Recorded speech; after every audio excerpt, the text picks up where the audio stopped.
to Splash Studio's Paint from Home session today. I'm going to be taking you through this painting right here, this nice little picture of the Hoan Bridge downtown Milwaukee. Guys, my name is Mark, and as I mentioned, I'm going to be your lead artist today. Again, step by step through this here painting, through the magic of the worldwide wet wine.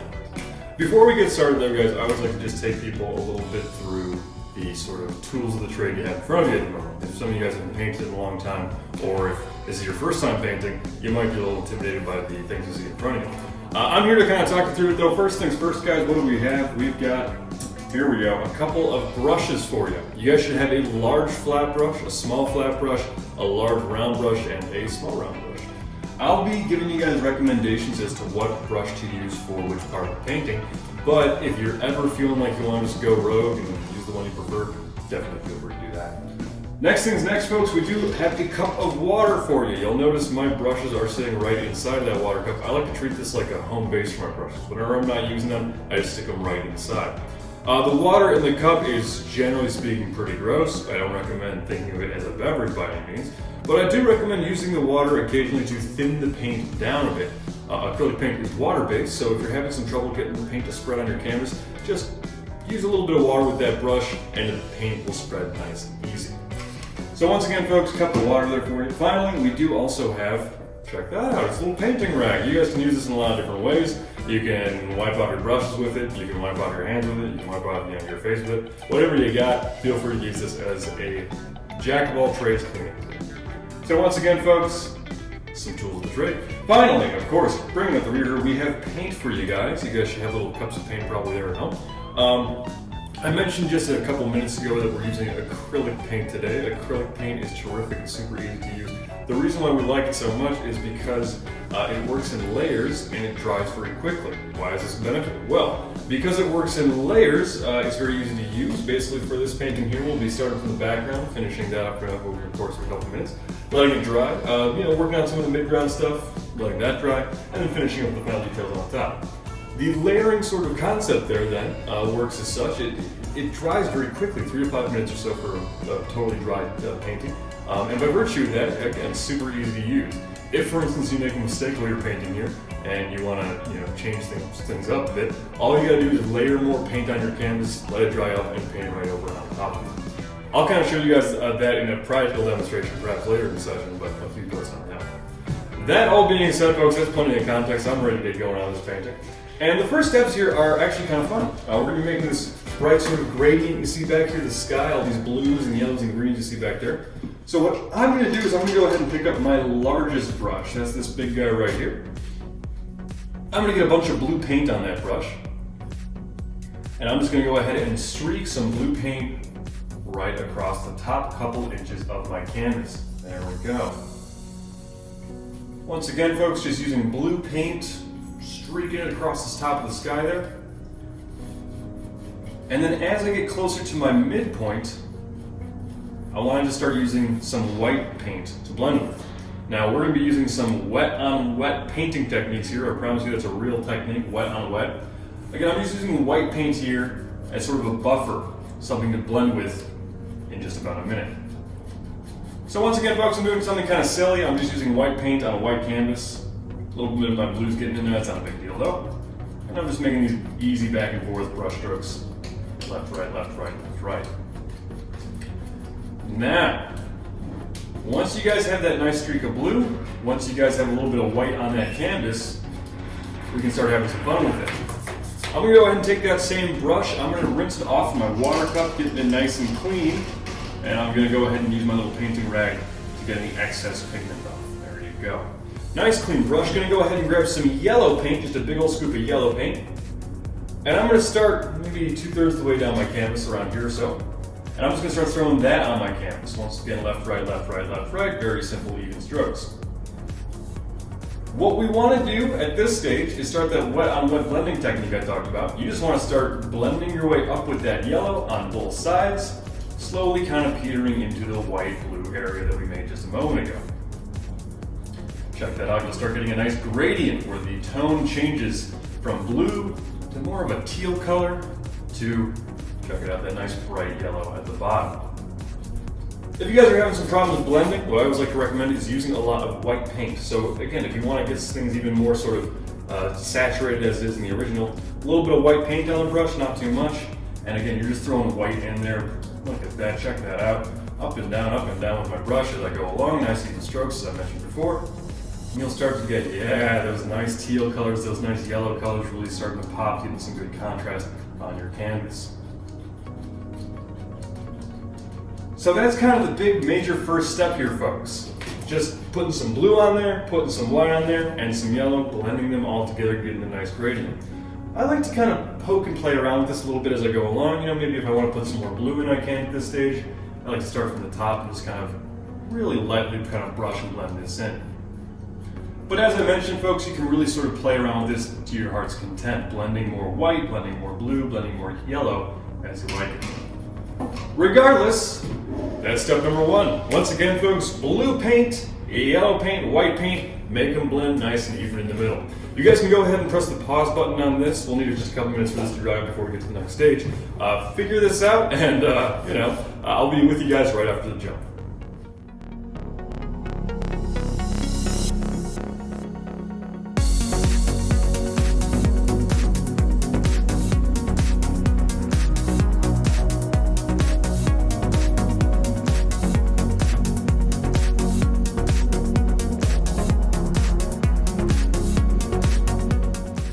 Welcome back, folks. We are just about ready to move on to the next step of this painting.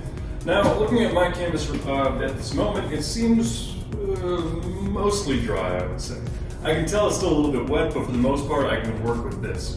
To that point, what we're going to be working on next is this nice blue lake you see down here. And you'll notice there's a little bit of a tint to it. It's sort of almost a teal blue, not sort of a pure cobalt or sky blue.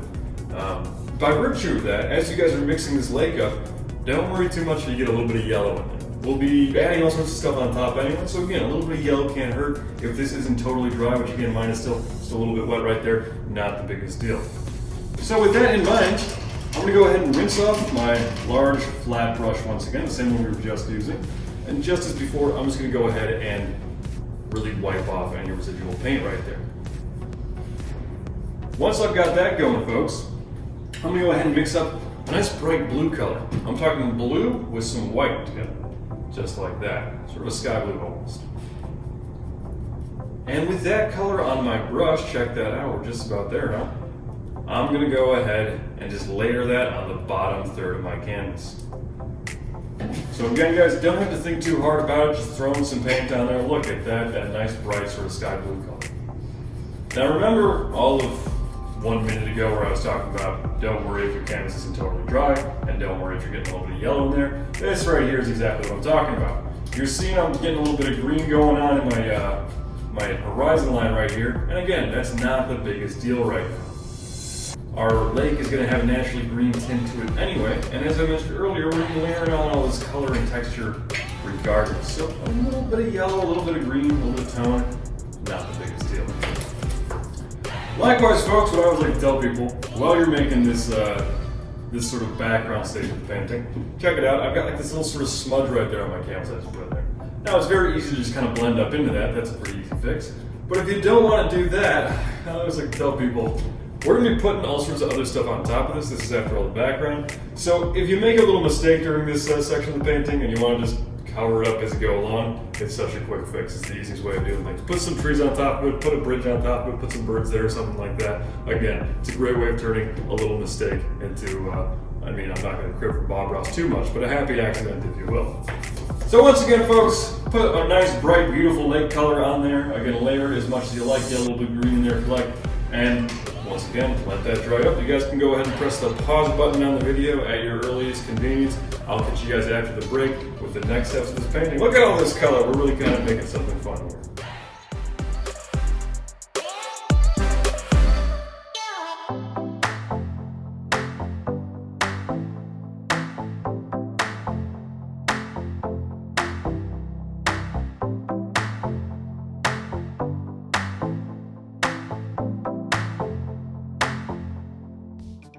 Alrighty, folks, welcome back. As you can see, I've just done a little bit of touch-up on mine, adding some blue in here and there. And once our painting is relatively dry, again, we're talking relatively dry, doesn't mean to be perfectly dry, but relatively dry, we can start adding a little bit more texture and color into this lake. We might go ahead and start with some of this sort of more sea green teal color you see kind of layered in the background there. I'm going to go ahead and grab my small flat brush, that's this guy right here, and we're going to go ahead and just mix up a nice teal. I'm talking something like a little bit of green and a little bit of blue with, let's just go for it, a little bit of white too, huh? Once again, folks, blue, green, and white, that is the mixture we are looking for. And once you guys get a teal to your liking, you can go ahead and just start streaking that very loosely on the edges and sides of the canvas. Again, if your blue paint is still a little bit wet, that's not the biggest deal. You actually want a little bit of wet paint left over to get some good blending going on. You guys can see I'm just using this brush perpendicular to my canvas. I'm sticking it straight off, and I'm moving my arm in these nice, clean, and relatively straight lines, back and forth, sort of nice repetitive motion. There we go. Okay, a little bit of that sort of seafoam green color and then that teal, if you will. We can also, at this stage, start adding in a little bit of pure blue on top of that. Again, just like a little bit of pure blue. Same brush, same technique, same concept. Again, I'm just using that small flat one, grabbing a little bit of pure blue, and we're just kind of edging that in on the sides a little bit. That's going to really kind of pop against all the lighter colors and the sort of greens that we already have in the canvas thus far. Once again, folks, we're just doing a little bit on the left, and we'll do a little bit on the right, too. During this step, you guys can also kind of start to establish the horizon line. You can see I'm kind of pulling this blue out along the horizon, tidying that edge up a bit, getting it a bit cleaner. Okay, we're starting to get somewhere. Check that out, huh? A little bit of blue on those edges, a little bit of teal in there, too. What if we go ahead and start to add in a little bit of that sort of shimmering yellow paint in as well? You guys can see in the original, kind of in the middle here, we have just a little bit of highlight, that sort of bright yellow-white color. Once you guys are satisfied with the amount of sort of blue and teal that you got on there, we can go ahead and start adding that in. Before we get to that, this is just popping in mind, one thing I always like to encourage people while you're painting is to push your brush strokes straight off the canvas. Some people might be inclined when they're painting to kind of brush stroke and then just come to a complete stop. And stroke and then complete stop. That'll get you sort of a really weird kind of fake looking scene. For a more natural look, for something that sort of continues beyond the edges of the canvas, feel allow it to get a little artsy-fartsy on it. Again, you want to take that paint and literally just push it straight off the edge. You can see my brush hits the edge of the canvas and I keep that arm going, I keep that movement going through. So, with that all being said, we can start adding in a little bit of this sort of yellowish color in the center. I like to use either my large or small round brushes for this step. I might use my smaller one, but again, you guys are welcome to change it up on if you like. We're just mixing some white paint and some yellow paint together. Once again, folks, white and yellow. You guys can see I've just got an absolute tidal wave of yellow here, which is what happens when you pump your paint a little too aggressively. White and yellow, nice kind of bright, buttery color there. That's what we're looking for. Now, as you guys kind of start to strike this onto your canvas, you might get a little bit of green going on too. Again, that's kind of the look we're almost going for, so don't worry too much if your colors start running together a bit. But the idea here is we're just very sort of gently streaking this color into the middle area. We're keeping in line with what we've already done. Again, kind of nice, kind of even horizontal strokes here. And it really is just sort of a little detail. Something I like to do for this step, and it's not really present in the original, but something I like to do is make the lines thicker and sort of more concentrated towards the bottom, really thin up the horizon. That'll give you a little bit of perspective, as if the ones in the back are further away and the ones at the bottom of the canvas are closer to you. Check this out. Again, I'm going to be using like the entirety of my brush here, really kind of putting some nice, big, thick yellow lines down there at the bottom. And then as we work back up to the horizon line, kind of near the middle of the canvas, you can just do some really sort of fine detail work there. There you go. Again, that gives it just a little bit of perspective, makes it look like the shoreline down here is closer to you, the viewer, and it sort of recedes back into the distance. So once again, folks, what we just took care of, we put some teal down into our nice blue lake. We put some pure blue sort of on as a different layer. And then we added into some of these nice little sort of golden highlights, almost as if the sun is reflecting right down into the lake. You guys feel free to get to complete those steps. Again, go ahead and press pause whenever you're ready, and we will catch you with the next steps of the painting after the break. It goes without saying, we'll be kind of skipping back up to the forest and sort of the bridge at this point, so if you want any sort of finishing touches to your lake, now's a great time to do it. Catch you after the break, guys. Again, back with the next steps very soon.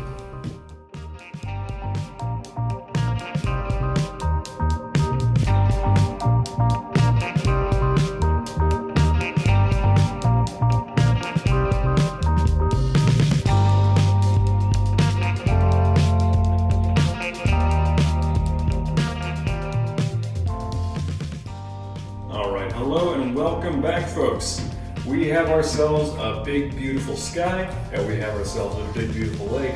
Let's go ahead and start making a big beautiful bridge on there, huh? So first things first, we want to get some of these trees on the left and right side, just kind of the banks, a nice sort of little forested area.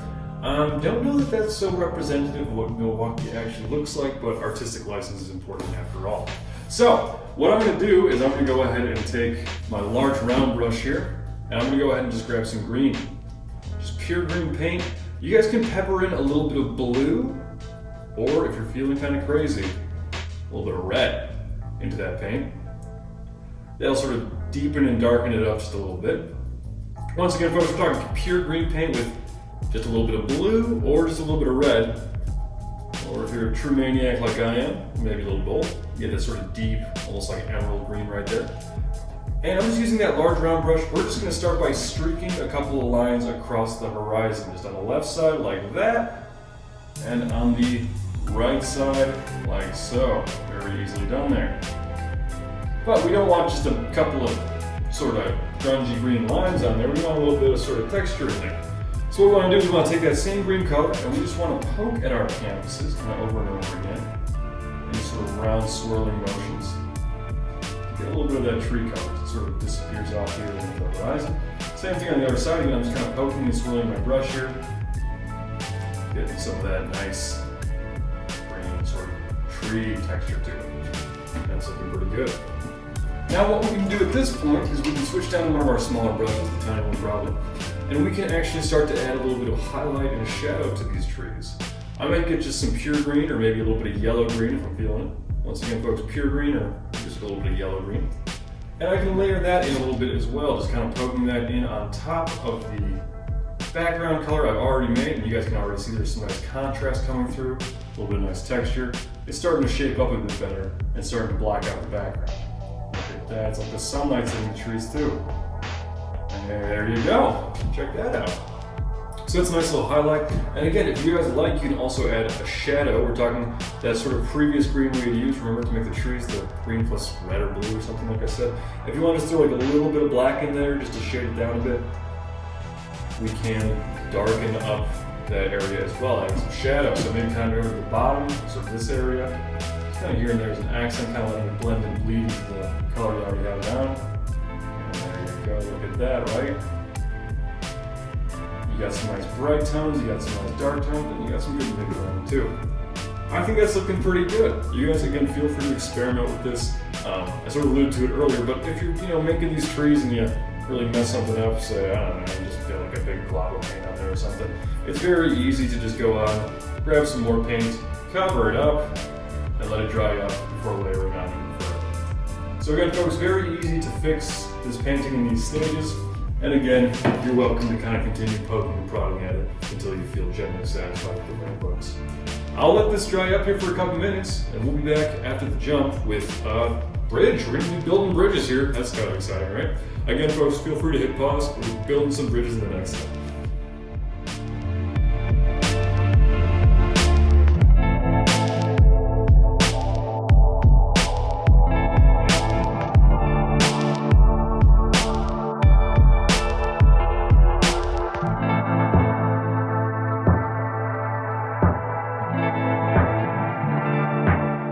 Okay, hello again, folks. Back to build some bridges, just as we talked about. Now, what we're going to be doing here is we're going to be breaking this down into sort of a bunch of sort of little component sketch elements. That's a way too wordy way of saying we're going to be playing a fun little game of connect the dots during these stages, so get excited. I'm going to go ahead and grab my small round brush for this step. Again, that's the little guy right there. And we're just going to go ahead and mix up a light orange color for the Hoan bridge right there. So I got some orange going on here. You guys can use either pure orange that you get out of the little paint cup, or if you prefer, you can mix some red and yellow together. That'll get you a nice orange as well. And I'm going to go ahead and throw a big sort of scoop of white in there. White's really going to help sort of solidify that color and make the background not so present when we put it on the painting. So once again, folks, orange with some white, that is what we're looking for. And I'm toning this up here a bit. We're getting pretty close to what we're looking for. Now, once you guys have a color that you're satisfied with, we can go ahead and play that game of connect the dots I just teased you with. So first things first, we want to put some points on our canvas to kind of tell us where we'll be drawing these lines at. We want to put a point right here at this sort of little juncture, right here, and then right here, sort of on the left side of the bridge and then the two legs of the right side. So it's very easily done. Again, we're talking just sort of eyeballing these things best you can. I'm going to put a point right here on the left side, maybe about an inch in from my tree line there, probably about there or so. And then again, we want two on this side, so we're talking one about here, and one about an inch away from that one. Boom, there you go. Okay, nice little game of connect the dots. Let's also go ahead and place a dot up sort of at the top of our curve here of our bridge, at the very apex. So again, at the very top of the curve, wherever you think that's going to be, let's put a point there, follow it just about there, boom. Okay, now, I promised you guys connect the dots, and I'm going to follow through on that promise. Check it out. I'm going to start on the left side, and I'm going to make one big arcing line that goes up and over to that first dot, and then I'm going to do the same for that second dot. Now, as you guys can see, that wasn't a perfect, elegant line I just made. It's a little rough, it's a little chunky. So once you've got those lines placed on there, once you kind of know where they're going to be in the space, you can come back in with a little bit more paint and really sort of finesse those lines and make them nice and clean and pretty. And there it is. Once we do have those placed, folks, we can also add in some detail work. You see these kind of horizontal lines that kind of sit there, kind of like, what are those called? Girders? That sounds about right, huh? A couple little girders on it. So we're talking just 2 or 3 little horizontal lines that kind of come between these two legs of the bridge. That's about right, huh? Finally, we also want to make the big sort of bridge itself, the road that comes over the lake over there. We can play a little game of connect the dots too if we'd like. Again, just by placing a dot on the left side and the right side, basically at the same plane, and then connecting the two with a big arcing line. We're going to be going below the top of the apex about an inch or so, so maybe we want to put a dot in the middle there just to remind us of where we're going to be heading. See, just about there. You can really play this connect the dots game out as much as you like. For instance, if you're looking at this and you're like, geez, I don't know if I want to connect these dots with the one single line, that's kind of intimidating. Again, it's very easy to just kind of break it down, putting a dot there, putting a dot there. Again, kind of splitting it into little segments that's easier to play with. At that point, it's just that dot to that dot, that dot to that dot, that to that, and that to that. And then just as I described earlier, you can come back in and sort of clean it up just a little bit here. Easy as pie, look at that. So we've got sort of the basis of our road, we've got the basis of our bridge, we've got some structure in place, and I'm just cleaning up this bridge area as I go along. Check that, it's coming along nicely. There it is, a bridge connecting downtown to South Milwaukee. So, what we then want to finish this up with are these kind of 2 angled lines here and here that provide support. Let's go ahead and pop those on. It's just as easy as making 2 sort of simple curving strokes on the left and the right side. Kind of reminds me of like Batman's cape or something. I don't know if you guys have seen that or not, but it's in Enterprise. Okay, wow, that was a lot of work building that bridge. I'm exhausted, I don't know about you guys. We're going to go ahead and press pause one more time and come back in with some details here. We're talking darker orange, a little bit of that blue tone. And hey, I don't know about you guys, but I'm looking at a pretty close to being totally finished painting right now. So again, get excited. We're coming to the end of the painting. You guys can go ahead and add some details, refine that out a bit, and we will see you after the break here. One more thing, don't forget these little horizontal lines between these girders we just made. Check that out there and then there. Boom. Alright, go ahead and pause as I mentioned previously. We'll catch you guys in a minute.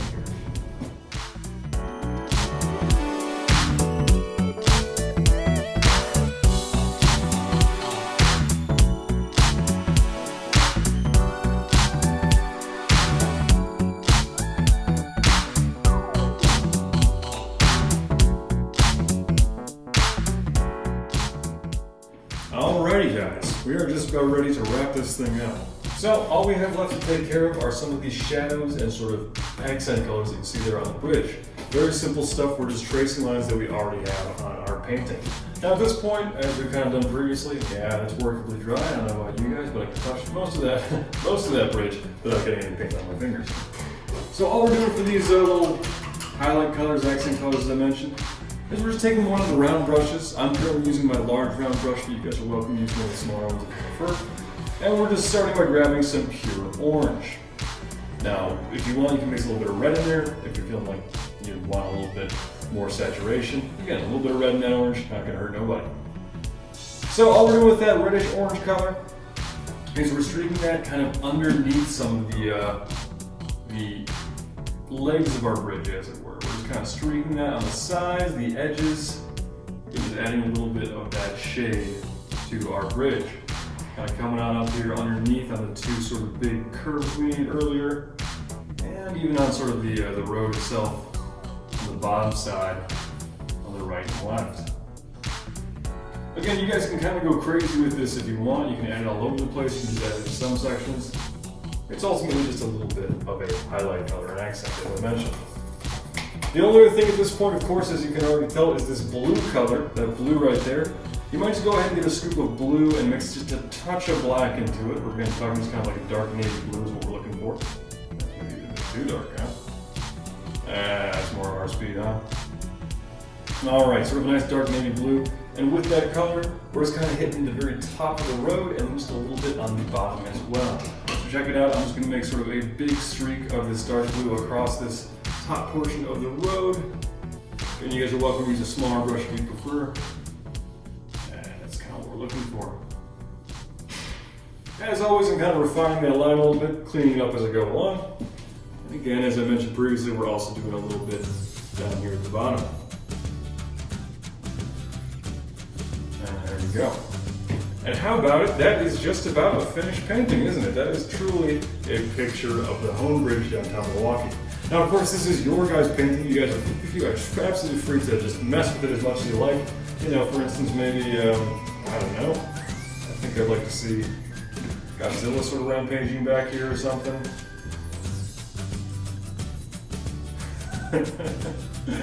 I'm just making this up as I go along, folks. Bear with me.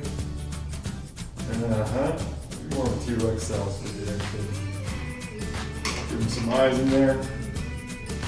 This is what I'm getting at, folks, is that it's your painting and that you can really have as much fun with it as you want at the end of the day. It doesn't have to be perfect, it doesn't have to be exactly like the original I've got up here. You can really sort of mess around with it as it goes. Do some fire with it. Yeah.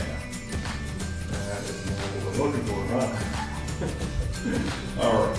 That all being said, guys, once you are satisfied with your painting, once you're feeling good about it, the final sort of official step I have for you is just to sign it somewhere. I know we're talking grabbing any sort of color you like and making some little insignia somewhere on the painting. Let the world know that you painted it and it was the best thing you painted all day. Guys, that's everything I got for you. Thanks so much for checking out Splash Studios Paint from Home sort of session here.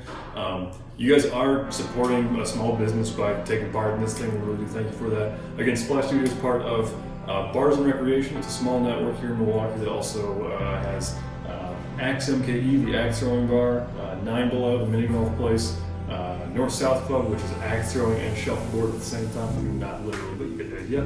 And then Splash Board as well. Again, we'll be doing this, kind of adding more videos as they come throughout the rest of the couple of weeks. And we hope you guys are staying safe out there. Take care, folks. Again, thanks so much for tuning in and painting with me this afternoon. Had a great time.